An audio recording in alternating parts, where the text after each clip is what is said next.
Hello students, मैं संजय आपका स्वागत करता हूं CWS एकेडमी में और आशा करता हूं कि पूरी लगन और मेहनत से आप अपनी तैयारी कर रहे होंगे और करते रहेंगे।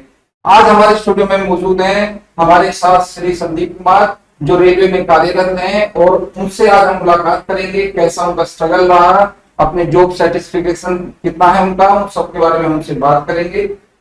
बताइए कि आप किस पोस्ट पर कार्यरत हैं। धन्यवाद गुरुजी, आपने हमें इस मुकाम तक पहुंचाने के लिए।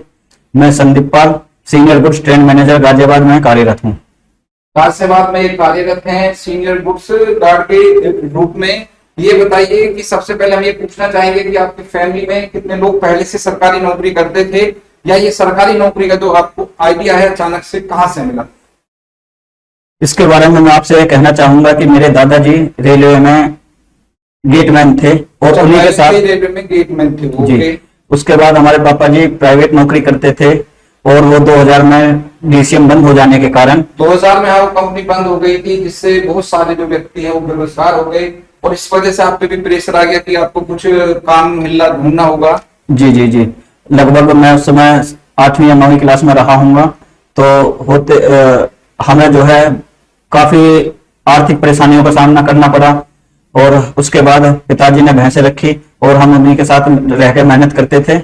धीरे धीरे समय बीतता गया और जब हम थोड़े बड़े हुए तो हमें अपनी पारिवारिक स्थिति सुधारने के लिए एकमात्र जरिया सरकारी नौकरी दिखाई दी। ये हम पहले भी बता चुके हैं कि जो हम गरीब लोग हैं या मध्य वर्गीय लोग हैं, अगर हमें अपनी फाइनेंशियल कंडीशन सुधारनी तो हमारे पास जो सबसे शॉर्टकट तरीका है वो एक ही है कि हम गवर्नमेंट जॉब की तैयारी करें और अपनी गवर्नमेंट जॉब लगाएं, और उसके बाद कोई बिजनेस में हम स्टार्ट कर सकते हैं और अपने बच्चों को अच्छी बिजनेस क्वालिफिकेशन या वोकेशनल या जितनी क्वालिफिकेशन है उनको उपलब्ध करा सकते हैं। स्ट्रगल के बारे में बताएं थोड़ा सा, आपका स्ट्रगल कैसा रहा। क्या पहले अटेम्प्ट में आपको नौकरी मिल गई थी? जी नहीं, मैं 3-3.5 साल का मेरा संघर्ष का समय रहा। 3-3.5 साल में तो आपको समाज में ताने भी बहुत मिलेंगे कि भाई तैयारी करते रहोगे, नौकरी लगेगी या नहीं लगेगी। ऐसा कुछ था क्या? सोसाइटी में कुछ लोग परेशान करते थे या नहीं करते थे? देखो, सबका अपना अपना व्यवहार होता है, कोई हौसला बढ़ाता है, कोई हौसला तोड़ता है। मैं उन सभी का धन्यवाद देना चाहूंगा जिन्होंने हौसला बढ़ाया, और उनसे ज्यादा धन्यवाद उनका जिन्होंने हर समय बस एक ही बोला, बेटा तैयारी तो सब करते रहते हैं और कुछ आदमी है तैयारी करते ही रह जाते हैं।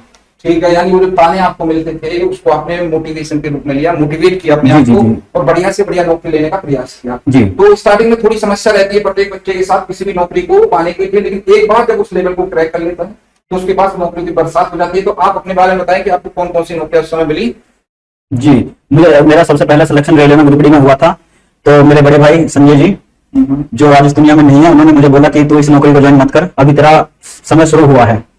उसके बाद मेरा इनकम टैक्स में एज ए क्लर्क सिलेक्शन हुआ। यूपी उधर तैयारी करते हुए मैंने सीजीएल का फॉर्म डाला और उसी समय यूपी दरोगा की पोस्टिंग क्लियर हो गई थी और मैंने यूपी दरोगा ज्वाइन नहीं करी।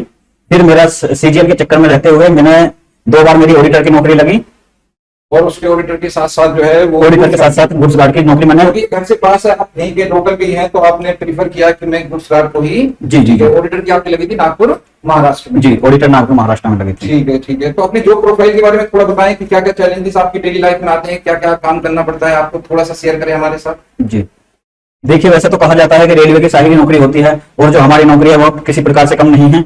हम एज ए ट्रेन मैनेजर काम करते हैं। ट्रेन मैनेजर का मतलब कि ट्रेन को चलाने से संबंधित जो भी वो होती हैं सारी समस्याएं, वो सबके एक तरीके से ट्रेन चलने के बाद उसके इंचार्ज हम ही होते हैं। अच्छा, अगर बात करी जाए नौकरी में आने वाली समस्याओं की, तो सबसे पहली समस्या क्या है कि हम एक अनशेड्यूल्ड जिंदगी जीते हैं। हमारा ना कोई आने का समय है ना कोई जाने का समय है।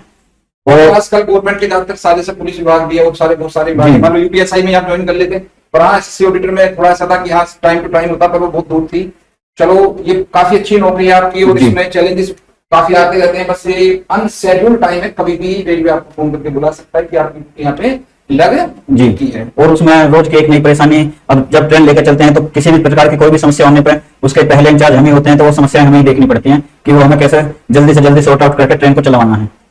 अपनी रिवीजन की स्ट्रेटजी के बारे में कुछ बताएं कि आप रिवाइज कैसे करते थे, वीकली रिवाइज करते थे, मंथली रिवाइज करते थे, या वीक में 2 बार करते थे, 3 घंटे चीजें नया पढ़ते थे, 5 घंटे रिवाइज करते थे, क्या स्ट्रेटजी थी आपकी? रिवाइज की सबसे पहले जब हम कोचिंग आते, जो गुरुजी हमें पढ़ाते हैं वो पढ़ते थे। उसके बाद में घर पहुंचने के बाद में सबसे पहले हमने जो आज का काम है वो रिवाइज करा।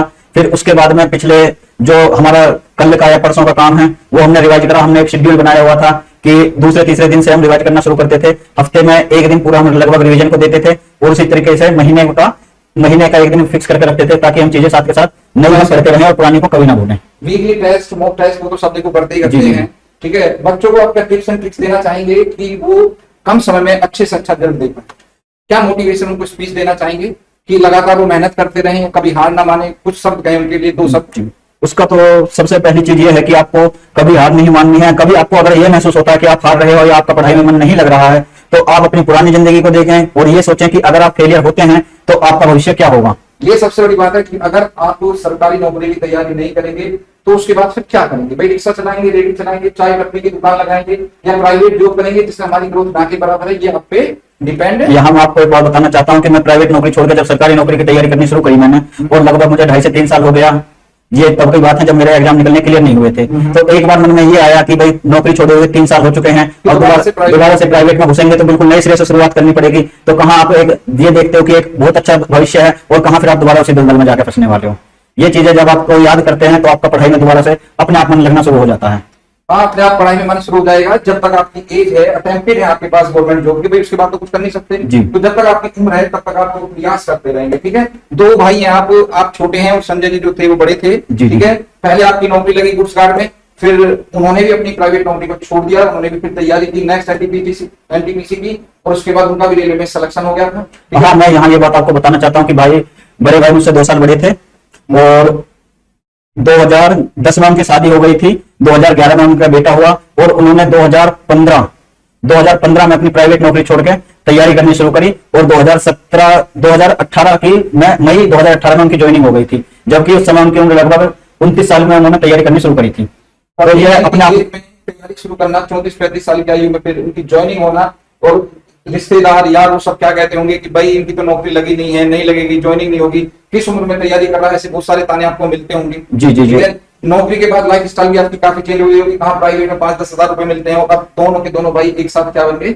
Goods guard. जॉब का श्रेय सबसे पहले मेरे माँ बाप, मेरे बड़े भाई जो आज इस दुनिया में नहीं है, गुरुजी, इन्हीं सभी के सहयोग से मैं आज मुकाम पर पहुंचा हूँ। और सबसे ज्यादा मैं श्रेय देना चाहता हूँ उन व्यक्तियों का जिन्होंने हर समय मुझे यह एहसास दिलाया कि अगर तुम सरकारी नौकरी नहीं कर पाएगा तो तुम्हें क्या मिलेगा। उन्होंने मुझे कभी ये फील नहीं होने दिया कि मैं अकेला हूँ। उनके चाहे उनके वो ताने का हो, चाहे उनका वो व्यवहार का हो, उन्होंने मुझे हमेशा ये याद दिलाया रखा कि मेरा एम क्या हो, मुझे क्या